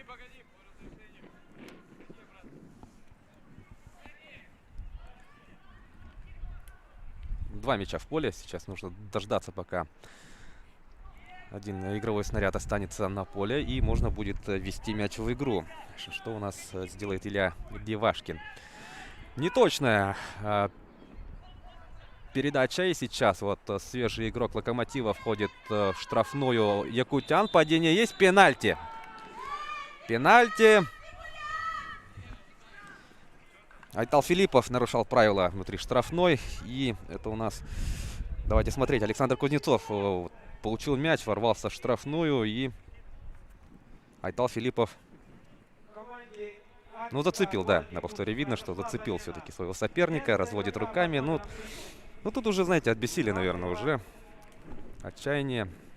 Так, и у нас вратарь будет пробивать, как я понимаю. Захар Ковригин против Ковалева. Гол. 6-0, дорогие друзья. Это уже счет неприличный. Забили у нас игроки разных позиций. И даже отличился вот Захар Ковригин, страж ворот Локомотива. Принимает он поздравления. Ну, направление, да, удара угадал, конечно, Ковалев, но удар оказался точным и сильным. Дуэль, да, вратарей, победителями с которой у нас вышел Захар Ковригин. Сразу, да, забил гол и отправляется отдыхать Захар. Вместо него выходит Данил Евсегнеев под первым номером. Очень интересный момент. Вот однофамильцы ли? Вот с Тихоном, да? Или же они все-таки братья? Братья Евсегнеевы. Обычно, ну, по крайней мере, в мире большого футбола, да, мы знаем истории, когда братья выступают, ну, примерно на одинаковых позициях, да, конечно же, мы вспоминаем вот братьев Березутских в первую очередь. Верончуков тоже можем вспомнить. Ну а в данном случае, если они все-таки братья, да, один брат у нас вратарь, ну а другой брат бегает на поле. 6-0. 6-0.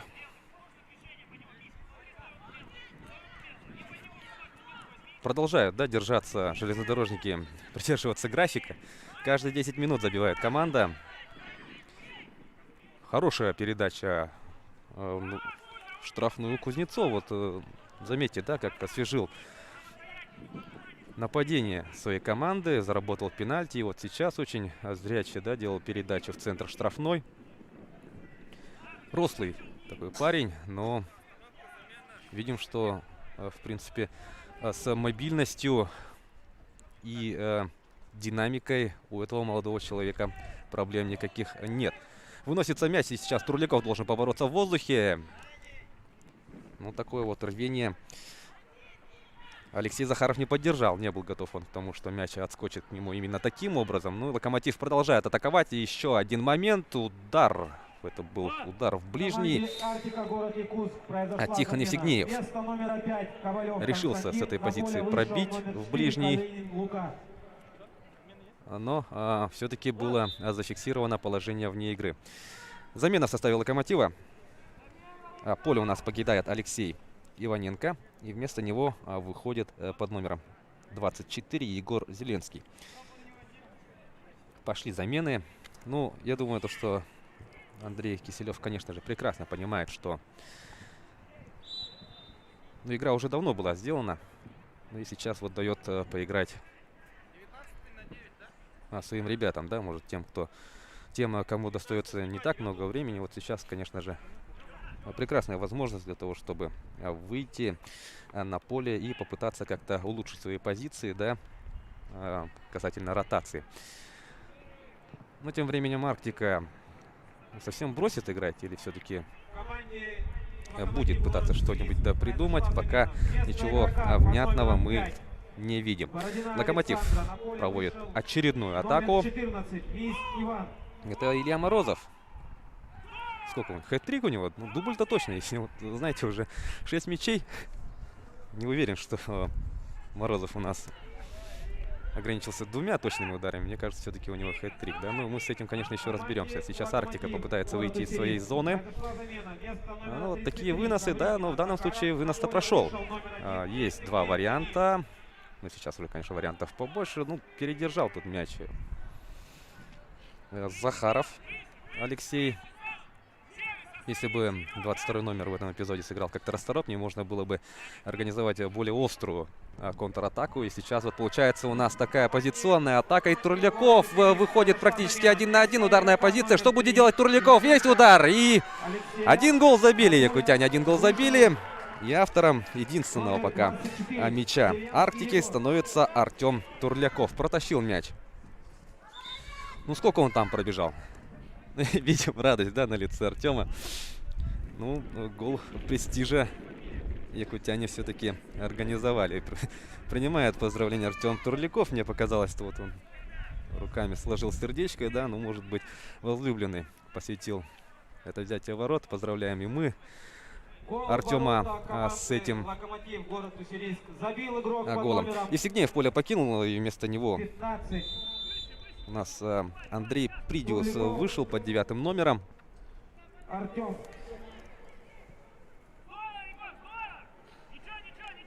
Тихон Евсигнеев отправился отдыхать.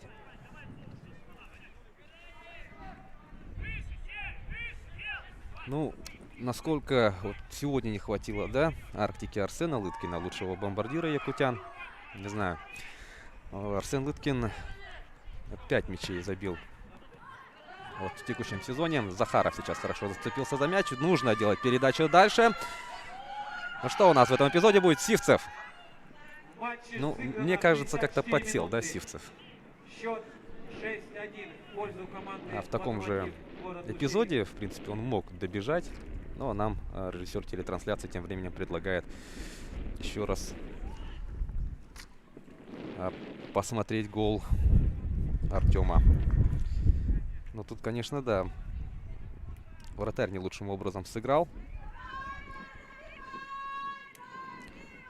И Артем Турляков этим воспользовался. Подача. Борьба в воздухе, по итогам которой что будет? Идет дело до удара. Ух, хорошо убрал и пробивает все-таки Айтал Филиппов. Ну и сейчас уже Локомотив будет идти вперед. Белый. Хорошая передача на Морозова. Тут, конечно, надо выходить. Сразу ворот Арктики. Что, в принципе, он и делает. Никита Ковалев во втором тайме занял место в воротах.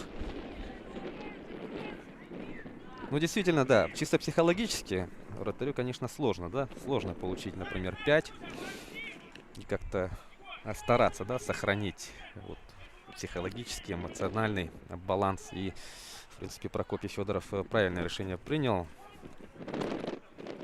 Дал, да, отдохнуть. А вратарю действительно уже собраться, я думаю, Александру не виделось возможным. Ну и возможность, конечно, предоставил Никите Ковалеву.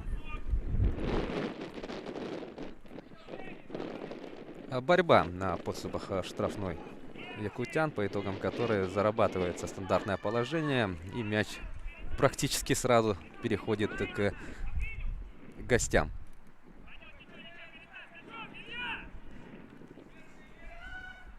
Илья Левашкин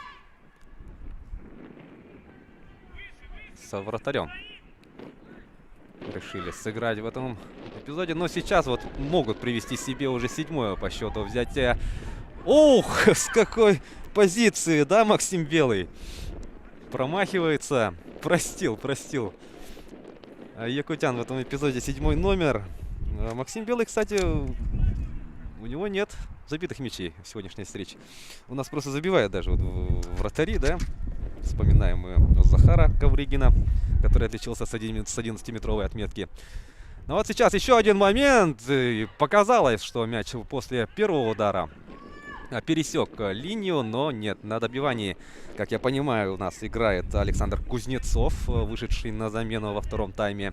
Но я думаю, этот гол заслужил Александр. Мы помним, что он заработал пенальти и заметно, да, оживил игру в атаке уссурийской команды, и свой гол он также забил. Но тут, конечно, абсолютно бездарно с мячом распорядились якутяне. Ну и, конечно, когда такие грубые ошибки допускаешь, конечно, тебя наказывают. И это логично. Ну, 7-1. Тут, думаю, даже особо комментировать эту ситуацию не надо. Цифры сами говорят. Да, прекрасно описывают то, что у нас происходит на поле. Иногда бывают такие матчи, когда можно сказать, да, то, что цифры не отражают реальности, которая происходит на поле. Но в данном случае все прекрасно описывает. Арктика ничего не может противопоставить Локомотиву из Уссурийска. И железнодорожники вот пользуются своим территориальным игровым преимуществом, реализовывая это самое преимущество во взятии ворот. И продолжает, да, Локомотив идти по графику, вот гол каждые 10 минут. Тем временем замена. Максим Белый после промаха, да, с убойнейшей позиции поле покинул. И вместо него у нас вышел Глеб Корнеев, как я понимаю. Да, Глеб Корнеев появился на поле. Ну, сколько уже замен? Ну, все замены использовал Андрей Киселев. У него вот на скамейке 1, 2, 3, 4, 5, 6, 7. 7 футболистов были доступны Андрею Киселеву, главному тренеру Локомотива. И все 7 замен он провел. Ну и заметьте, да, как вот замены-то выстрелили у специалиста из Уссурийска. Как хорошо в игру вошел Алексей Ким. Отличился он взятием ворот. Вот, просто безупречно, да, пробив. Ну и Александр Кузнецов, конечно же, тоже свой гол он забил. Белого Максима. На поле вышел игрок номер 22. Конечно же, я не говорю, да, о том, что именно эти замены позволили вот обеспечить себе такое комфортное преимущество, да, серьезное преимущество. Нет, ни в коем случае. Ну, мы помним, да, то, что Ярослав Приходенко у нас травма получила в первом тайме. И вот Ким незапланированную замену, да. На замену-то провел Андрей Киселев, и Ким хорошо вошел в игру. Нарушение правил тем временем. Стандартное положение. Остается играть чуть больше 10 минут. Я напомню, что на турнирах от ЕФЛ, да, до 16 лет у нас таймы длятся по 40 минут, а не по 45. Ну и давайте смотреть, что придумают якутяне. Турляков может пробить, мы это знаем и помним, но именно в этом эпизоде удар у него не получился.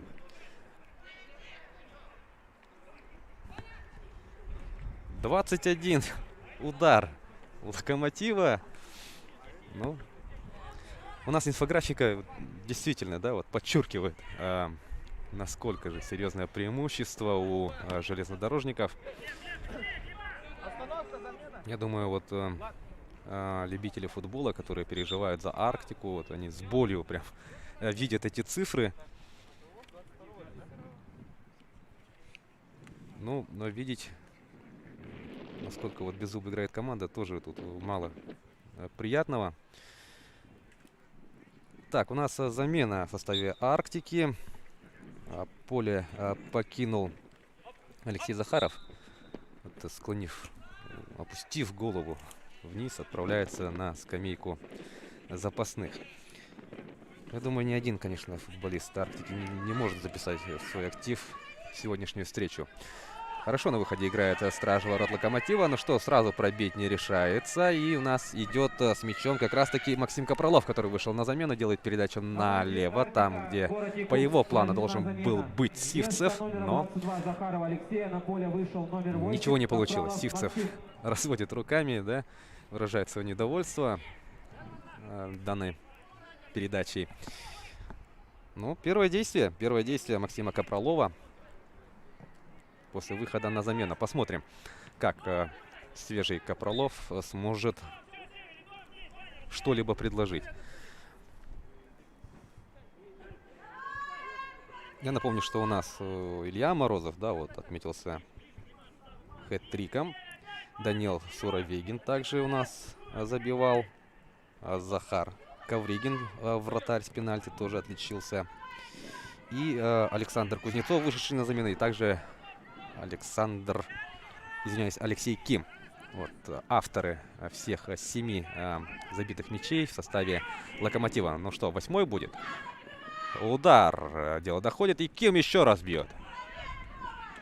Ну, как хитро может пробить 20-й номер Локомотива, мы уже поняли. И в этом эпизоде тоже вот, ну, не докрутил, наверное, да? И посмотрите, продолжает атаковать Локомотив. Нисколько не забавляет. Ну да, если соперник позволяет, то зачем сбавлять темп? Ведь все прекрасно знаем, что лучшая тренировка — это, ну, соревнования, сами соревнования. И сейчас, конечно, вопрос о победителе уже давно у нас решен в этой встрече. И Локомотив уже как бы оттачивает, да, свои наработки. Ну, потерять очки при таком счете, то умудриться надо. И сейчас, конечно же, уже можно посмелее что-нибудь Локомотиву, да, вот показывать. Какие-то запасные наработки тренера вот пытаться реализовать на поле. Ну, а в свою очередь Арктика вот, ну, программа минимум. Футболисты Арктики выполнили. Это гол в престиже они организовали. Сейчас могут получить 8-е взятие ворот. Передача хорошая от Кузнецова. И сейчас будет удар. И 8-1. 8-1. Продолжает увеличиваться счет на табло. Гол ворота, ну и смотрим. Арктика, город Якутск, забил на повторе. Ну, здорово, конечно, тут Морозов разобрался. Морозов Илья. Счет в матче. Так, ну тут уже трудно, да, вот внимательно вести вот подсчет голов. Ну, как я понимаю, у Ильи Морозова это уже... ну хэт-трик, хэт-трик, да, в сезоне 7 мячей. Но продолжает тут, да, чудить футболист Арктики. Еще Морозов еще раз пробивал. Но тут страж ворот оказался на месте, но еще с мячом по-прежнему железнодорожники. Хорошая подача в воздухе. Хорошо себя Ковалев продемонстрировал. Нарушение правил в атаке. На положение вне игры, как я понимаю, было зафиксировано. Так, ну давайте попробуем разобраться теперь с авторами забитых мячей. Ковригин, вратарь, у нас записал на свой счет 1 гол. 3 у Ильи Морозова. 1 точный удар у Данила Суровегина. Алексей Ким и Александр Кузнецов также отличались. Так, у нас звучит снова свисток. И снова мяч переходит к Арктике. Но переходит игровой снаряд к якутянам впоследствии вот таких вот нарушений правил или же офсайдов. Самим вот мяч выцепить, да, отобрать у соперника. Ну, совсем не получается у якутян. Ну вот сейчас вот Артем Турляков. Ай-яй-яй. И сейчас уже, конечно, будет атака уже совсем в ином темпе. Положения вне игры нету, можно продолжать. Да, нарушение правил против Максима Капралова. Правила были нарушены. Еще одна замена в составе Арктики. Поле покидает у нас Тимур Сивцев. Тимур Сивцев покинет поле. Да, он уже покинул поле. Вместо него у нас Данил Платонов вышел под 6-м номером. Ну, давайте смотреть, сколько у нас осталось. 4 минуты. 4 минуты основного времени. И будет интересно, сколько же Владислав Филатов добавит, да, компенсированного. С одной стороны были остановки, но с другой стороны, что это изменит. Удар прямой. Это не опасно. Разминка. Разминка это для Данила Евсигнеева. Стража ворот, который у нас появился по ходу второго тайма. В атаке Локомотив, но вот сейчас получилось отобрать игровой снаряд, и Арктика идет вперед. 4 игрока на половине поля уссурийцев. Ну, совсем тут... Ну, что творят, да, якутяне? Максим Капралов делал передачу налево, но сокомандник просто не пошел в эту зону. В свою очередь Капралов не убедился в том, что есть там партнер по команде. Но тут уже видим то, что железнодорожники совсем заиграли свои вот эти вот передачи. В принципе-то все правильно, но... Когда изобилие, да, возможности делать такие передачи, вот такое случается, оказывается. Александр Кузнецов делал ответную передачу на ход. Но вот Морозов в этом эпизоде не ожидал до этого. Морозов думал, что Кузнецов сам пробьет, запишет очередное взятие ворот на свой счет. Сохранили мяч в поле. Надо играть дальше.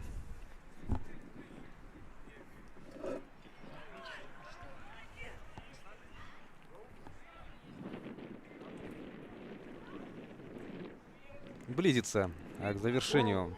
Ворота команды Арктика, город Якутск. Забил игрок под номером 30. Кузнецов из команды Локомотив, город Уссурийск. Оформляет дубль. Ну и у нас из города Уссурийск. счет продолжает, да?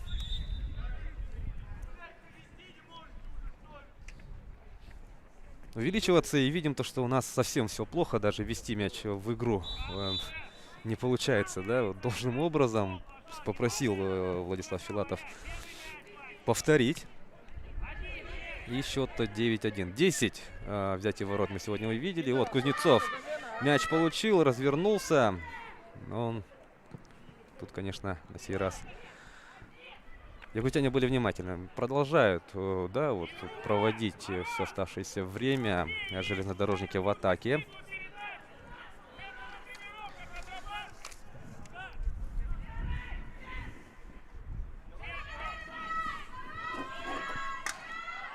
Но я хотел бы напомнить, да, о том, что за всеми новостями лиги, календарем матчей и результатами вы можете ознакомиться в социальных сетях юношеской футбольной лиги, ВКонтакте, в Инстаграме и других платформах. Там все очень оперативно, все это дело публикуется. Так что будьте в курсе всех событий наших соревнований.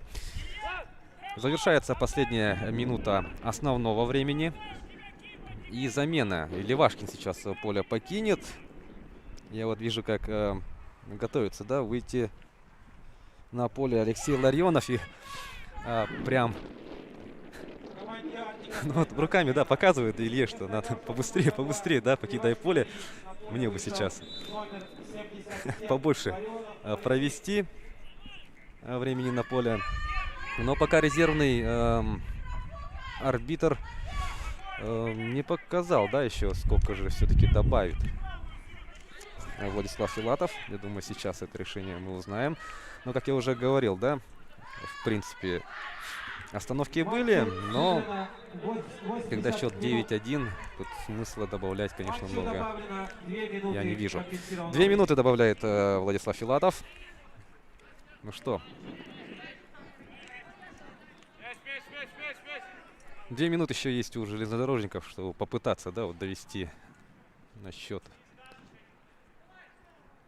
Ну, чтобы на табло у нас двузначное число уже было. Ну, либо же второй гол престижа. Сейчас Арктика попытается, хотя, наблюдая за тем, как дела идут у якутян, тут никаких предпосылок к этому нету. А вот и 10-й. Нет, поспешил. Мяч по такой замысловатой траектории полетел.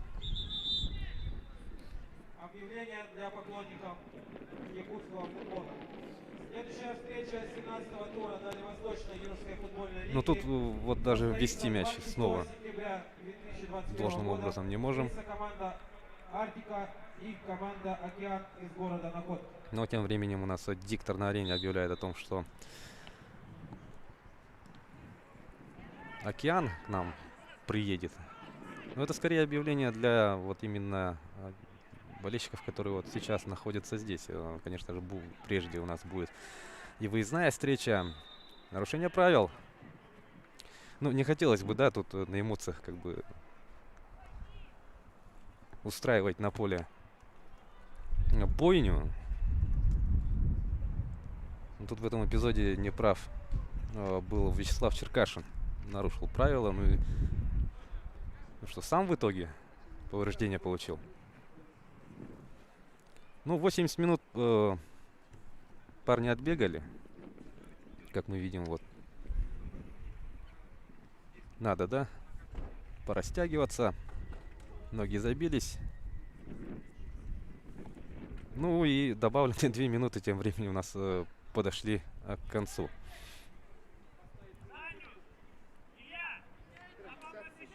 Я думаю, сейчас футболисты Локомотива мяч в игру введут и сразу прозвучит финальный свисток, который зафиксирует разгромную победу Локомотива.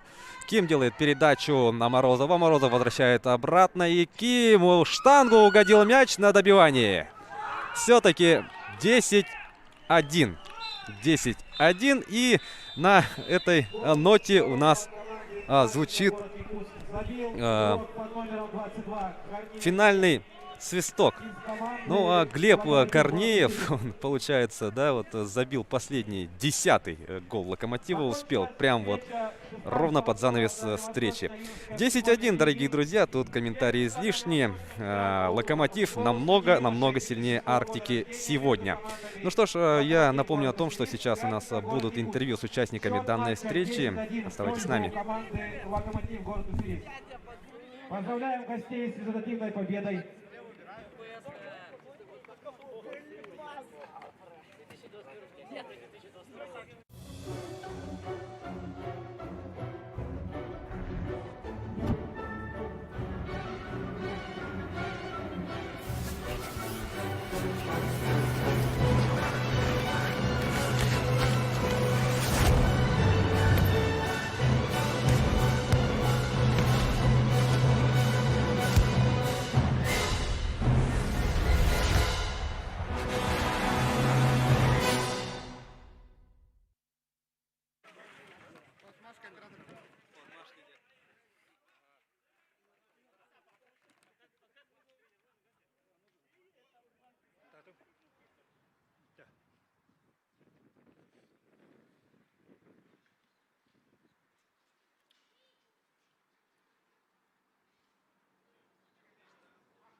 Düta. А? Все же? Бордовый тогда, мы все вот, да? Бачок.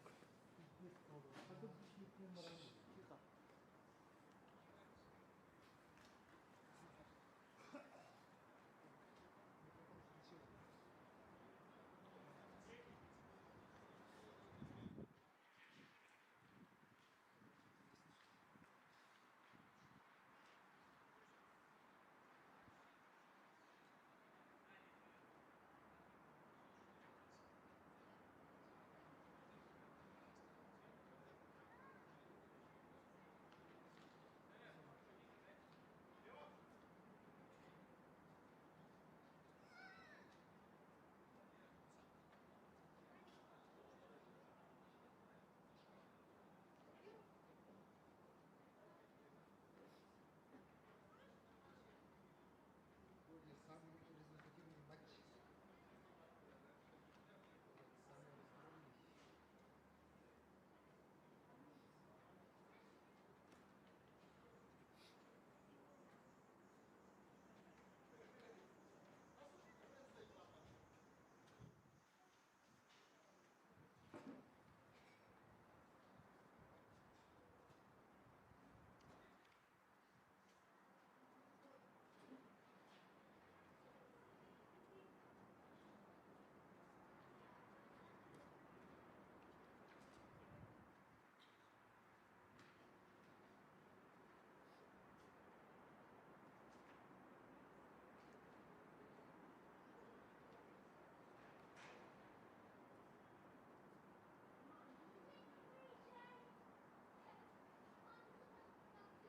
Алло. А?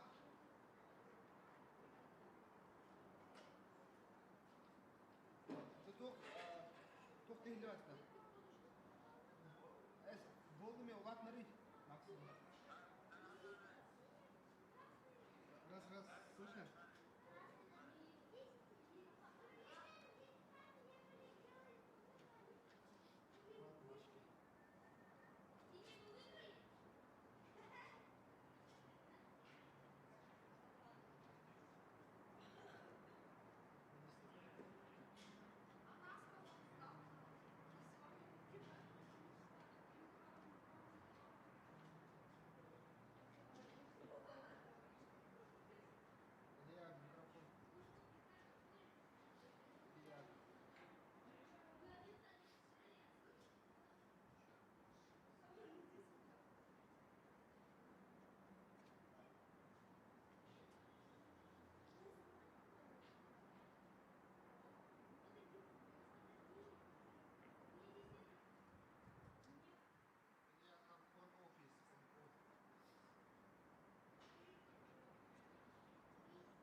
Дисплей включи, там, если индикатор придет.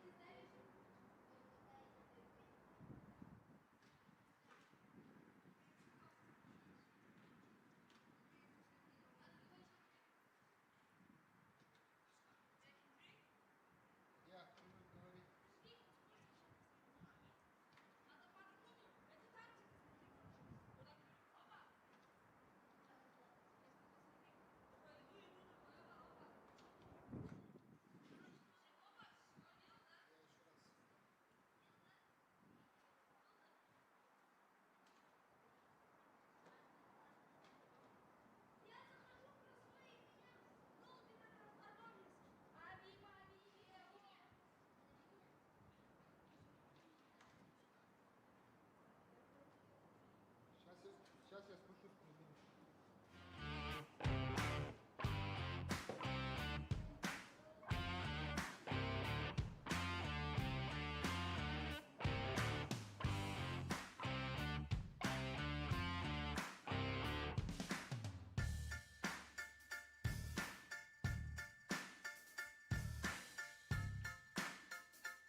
порядке.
Друзья, мы приступаем к традиционным послематчевым комментариям. И сейчас рядом с нами автор 3 результативных ударов Илья Морозов. Итак, Илья, что можешь сказать вот касательно игры, которая вот сейчас у нас завершилась? Первый тайм мы очень плохо отыграли.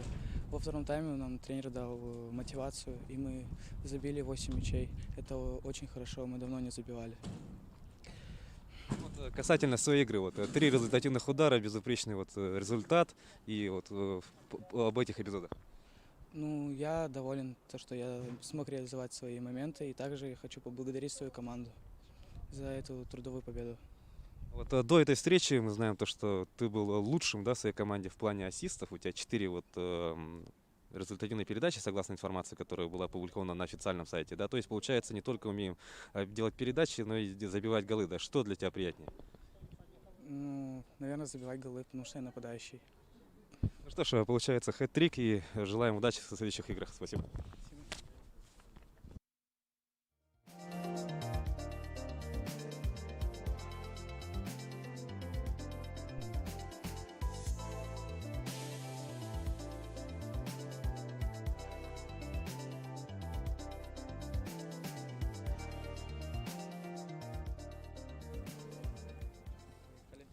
А сейчас рядом с нами главный тренер «Локомотива» Андрей Киселев. Итак, Андрей Юрьевич, что можете сказать вот по данной игре? Ну, все равно счет не отображает, там 10-1 без разницы, там мы первый тайм, я считаю, провалили, сыграли очень плохо, то есть команда Арктика хорошо играет дома, цепляется за все моменты, то есть я ребятам сказал, что будет тяжело с этим соперником. Второй тайм, пришлось в раздевалке, как говорится, там немножко покричать, и второй тайм уже более-менее выдали. Но все равно я считаю, что первый тайм мы провалили, но хорошо, что во втором они собрались и довели дело до победы. Сегодня по ходу второго тайма уже были использованы все доступные 7 замен. Вот что можете сказать касательно ребят, которые, может быть, получали не так много игрового времени, как себя проявили?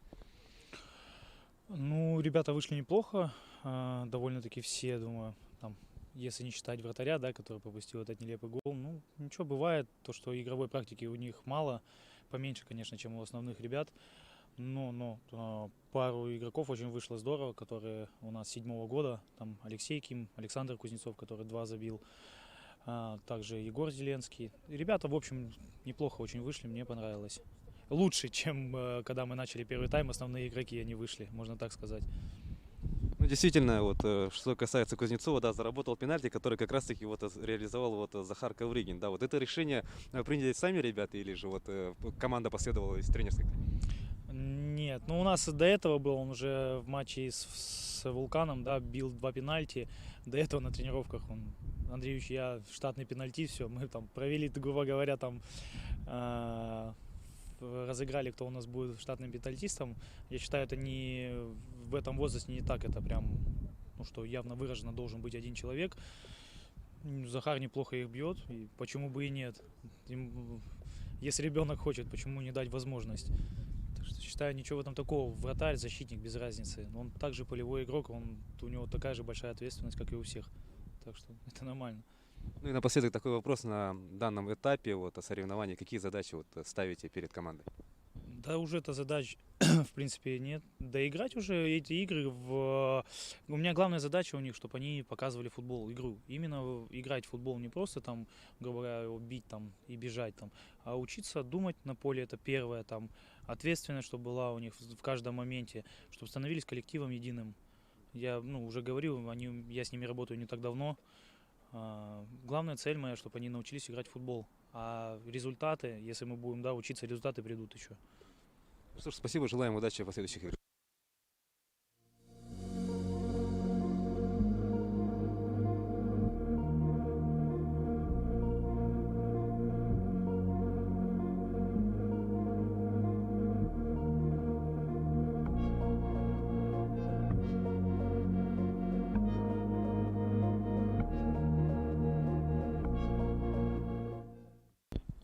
Друзья, рядом с нами игрок футбольного клуба «Арктика» Илья Левашкин. Итак, Илья, что можем сказать по игре? Вот 10-1, очень крупное поражение. Вот, как прокомментируешь? Очень плохо сыграли. Максимально так плохо мы еще нигде и никогда не играли. В этом матче начали вроде хорошо, и потом в один момент почему-то опустили руки и перестали играть. Вот, в сегодняшней игре получили 10 мячей. Вот, сколько голов можно было избежать, по твоему мнению, вот, если говорить о необязательных голах? Можно было избежать голы, которые произошли из-за ошибки вратаря, моей ошибки в том числе. Много можно было голов избежать. Очень много. Вот, на второй тайм с какой установкой выходила команда? Вот, тогда мы выступали в 3 мяча, если не ошибаюсь. И какая установка была? Вышли стартовым составом, получается, просто должны были отыграть эти 2 мяча спокойно. Начали тоже уверенно. И все. В принципе, на этом все. Вся уверенность у нас погасла. Что ж, Илья, желаем не унывать сильно и стараться в следующих играх. Спасибо.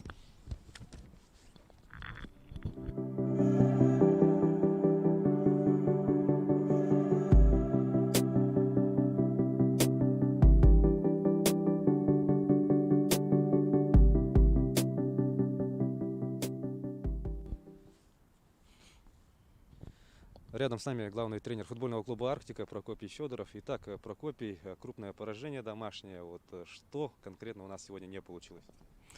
У нас сегодня конкретно не получилось выход из обороны. Что-то, первый тайм начали неплохо, а второй вообще что-то подсели и центральные защитники начали очень грубо ошибаться. В первом тайме была ошибка, что центральные защитники отдавали центр и проходили атаки по центру. И получается во втором вообще там начали такие просто... Вроде на тренировках все правильно делают, а сюда вот вышли. Я не знаю, что случилось, то ли психология, то ли я не знаю. И плохо настроил. Я хочу попросить извинений у наших зрителей. И надеюсь, что больше такого не повторится. И будем работать уже усиленно, намного усиленнее. Вот и как раз если говорить об оставшихся матчах, да, у нас выезд и также одна домашняя еще осталась. Какие задачи будут поставлены перед командой? Задача выиграть «Океан» и дать бой Хабаровску. Вот касательно последней игры у нас, наверное, в Дахсуне будет проводиться, да, на крытом манеже или же все-таки на улице? В Хабаровске это мы на выезде, а вот получается с «Океаном» здесь, скорее всего, на Туймаде. И желаем вам удачи в последующих играх. Спасибо.